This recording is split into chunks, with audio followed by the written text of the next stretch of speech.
রাধে রাধে ভোগ থালিতে প্রথমে সাজিয়ে নিয়েছি অন্ন, তারপর দিয়ে দিয়েছি আলু ভাজা, এরপর রাখছি চাকচাক করে বানিয়ে নেওয়া শশা, 1 পিস পাতিলেবু দিয়েছিলাম দানা ছাড়িয়ে, আর দিয়েছিলাম 1 চামচ নুন।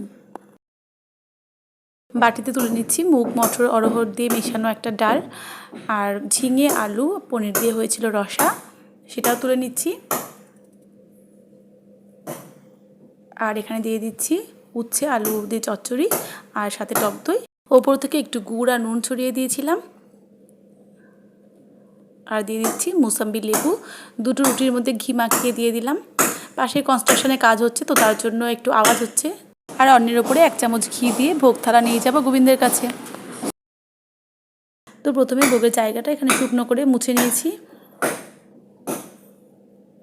আর এবার রাখছি 1 গ্লাস জল, ভোগের থালা, আর পরপর করে সমস্ত কিছু সাজিয়ে দেব।